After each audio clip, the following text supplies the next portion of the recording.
السلام علیکم ورحمۃ اللہ وبرکاتہ۔ سپیریئر گروپ آف کالجز کی طرف سے میں ہوں محمد رضوان وزیر آبادی، اور آج ہم سبق ہوائی کا تیسرا اور آخری حصہ دیکھیں گے۔ پچھلے لیکچر میں ہم نے یہ جانا تھا کہ میاں اختر ریاض الدین نے بیگم اختر ریاض الدین کی غیر موجودگی میں کچھ شاپنگ کی تھی، جن میں سر فہرست ایک عجیب و غریب قسم کی کار تھی جو 1857 ماڈل کی تھی، جو چلتی تو دنیا دیکھتی اور رکتی تو دنیا شکر کرتی تھی۔ میاں نے کار کے ڈرائیوری کی ذمہ داری سنبھالی تو ماں بیٹی دونوں خاموش ہو گئے، کیونکہ اس کار کو چلانا میاں اختر ریاض الدین کا خاصہ تھا۔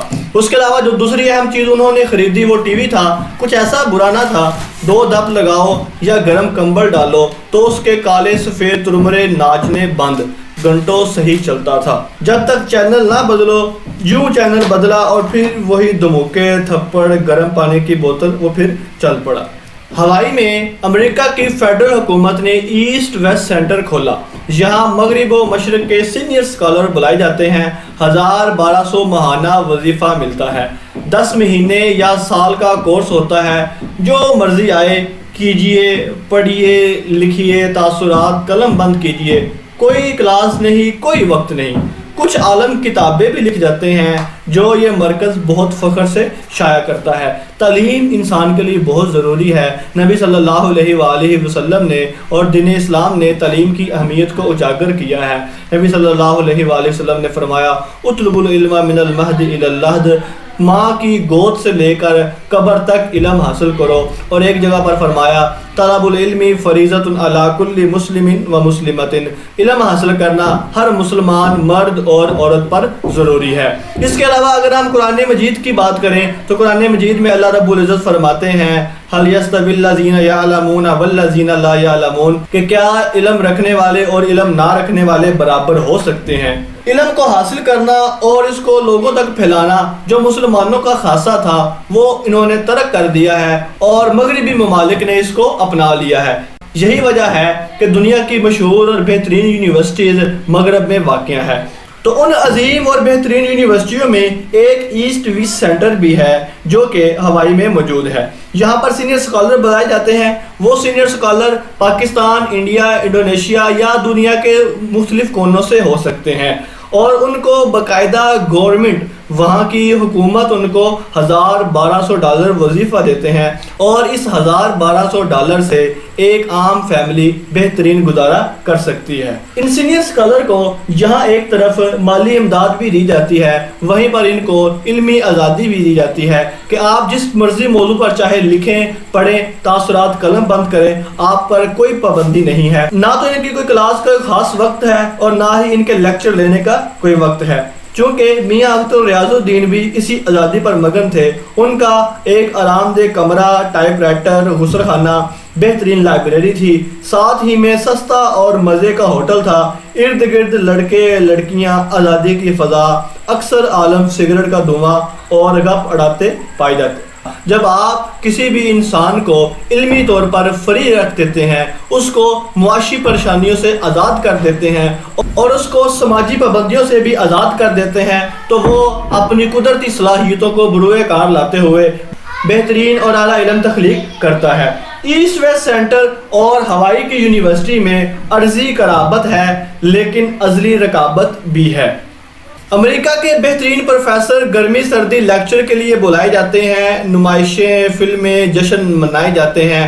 عمارت کے سامنے لمبی موٹریں امریکہ کی افراد کا ثبوت ہوتی ہیں، اور یہ لمبی موٹریں آدھی طلباء کی اور آدھی پروفیسروں کی ہوتی ہیں۔ عرضی قربت اور ازلی رقابت ہے، ان الفاظ کی وضاحت بڑا ضروری ہے۔ عرضی قربت، عرضی عرض سے ہے جس کا مطلب ہے زمین، قربت قریب سے ہے، مطلب یہ کہ ہوائی یونیورسٹی اور ایسٹ ویسٹ سینٹر یہ زمینی طور پر تو قریب ہیں، زمینی فاصلہ ان کا بہت کم ہے، ان کا ڈسٹینس بہت تھوڑا ہے، لیکن ازلی رقابت ہے۔ ازلی کا مطلب ہے پرانی، اور رقابت کا مطلب ہے دشمنی، جس کے لیے اردو میں رقیب کا لفظ بھی استعمال کیا جاتا ہے۔ رقیب ایسے آدمی کو کہتے ہیں کہ آدمی ایک شخص سے محبت کرے، لیکن وہ شخص جس سے آدمی محبت کرے وہ آدمی کسی اور سے محبت کر رہا ہو، تو وہ تیسرا آدمی جس سے محبوب محبت کرتا ہے وہ اردو کی اصطلاح میں رقیب کہلاتا ہے۔